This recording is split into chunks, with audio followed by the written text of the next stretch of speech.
Rule 41. Appeal from the Regional Trial Courts.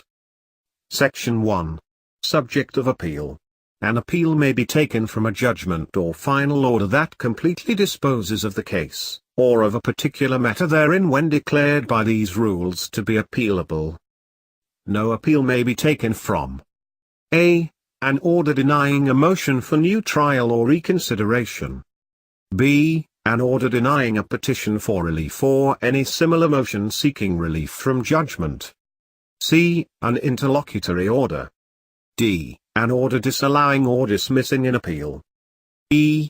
An order denying a motion to set aside a judgment by consent, confession or compromise on the ground of fraud, mistake or duress, or any other ground vitiating consent.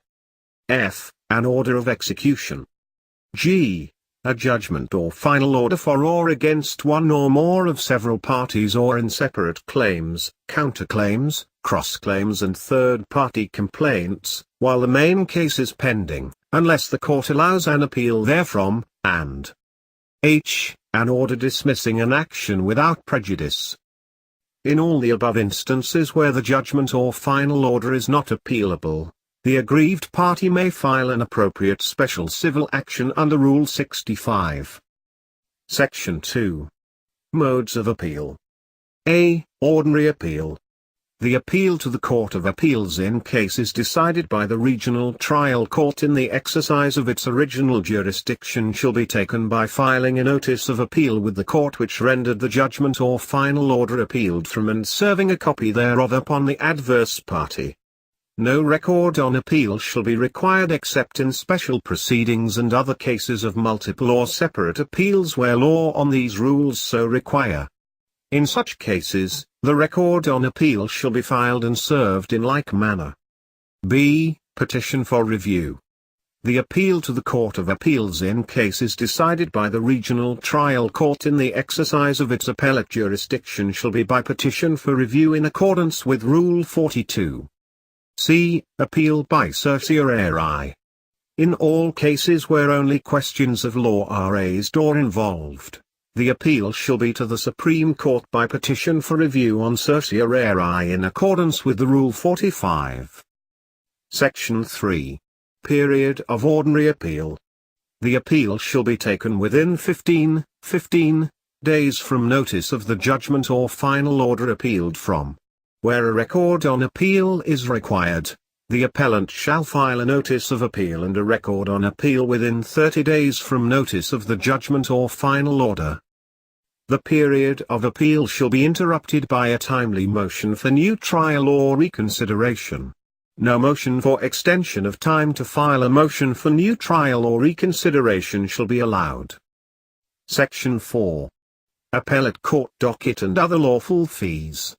Within the period for taking an appeal, the appellant shall pay to the clerk of the court which rendered the judgment or final order appealed from, the full amount of the appellate court docket and other lawful fees. Proof of payment of said fees shall be transmitted to the appellate court together with the original record or the record on appeal. Section 5. Notice of appeal. The notice of appeal shall indicate the parties to the appeal, specify the judgment or final order or part thereof appealed from, specify the court to which the appeal is being taken, and state the material dates showing the timeliness of the appeal. Section 6. Record on appeal, form and contents thereof. The full names of all the parties to the proceedings shall be stated in the caption of the record on appeal, and it shall include the judgment or final order from which the appeal is taken and, in chronological order, copies of only such pleadings, petitions, motions and all interlocutory orders as are related to the appeal judgment or final order for the proper understanding of the issue involved, together with such data as will show that the appeal was perfected on time.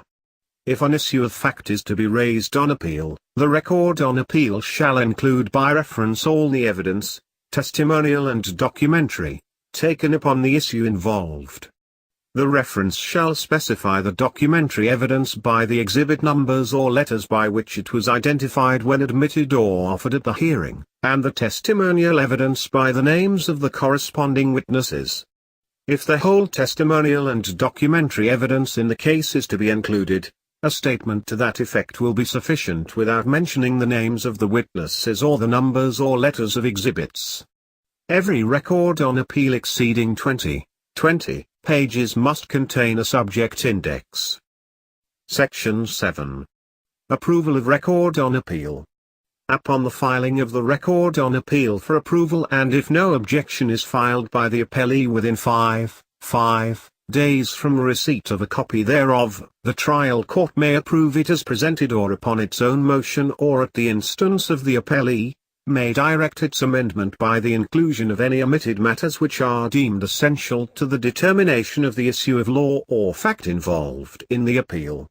If the trial court orders the amendment of the record, the appellant, within the time limited in the order, or such extension thereof as may be granted, or if no time is fixed by the order within 10 days from receipt thereof, shall redraft the record by including therein, in their proper chronological sequence, such additional matters as the court may have directed him to incorporate, and shall thereupon submit the redrafted record for approval, upon notice to the appellee, in like manner as the original draft. Section 8. Joint record on appeal. Where both parties are appellants, they may file a joint record on appeal within the time fixed by Section 3 of this rule, or that fixed by the court. Section 9. Perfection of appeal, effects thereof. A party's appeal by notice of appeal is deemed perfected as to him upon the filing of the notice of appeal in due time. A party's appeal by record on appeal is deemed perfected as to him with respect to the subject matter thereof upon the approval of the record on appeal filed in due time. In appeals by notice of appeal, the court loses jurisdiction over the case upon the perfection of the appeals filed in due time and the expiration of the time to appeal of the other parties. In appeals by record on appeal, the court loses jurisdiction only over the subject matter thereof upon the approval of the records on appeal filed in due time and the expiration of the appeal of the other parties.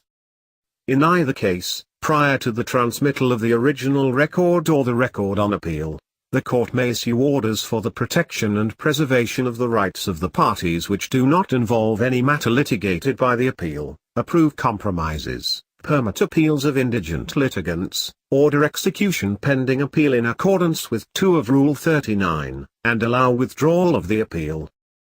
Section 10. Duty of Clerk of Court of the lower court upon perfection of appeal. Within 30 days after perfection of all the appeals in accordance with the preceding section, it shall be the duty of the Clerk of Court of the lower court a. to verify the correctness of the original record or the record on appeal, as the case may be, to make certification of its correctness. b. to verify the completeness of the records that will be transmitted to the appellate court.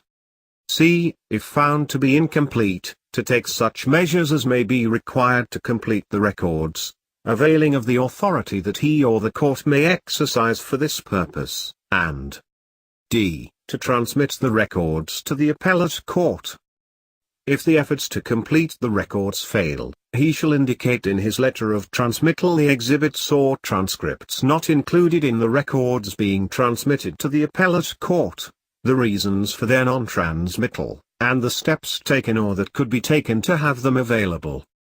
The Clerk of Court shall furnish the parties with copies of his letter of transmittal of the records to the appellate court. Section 11. Transcript.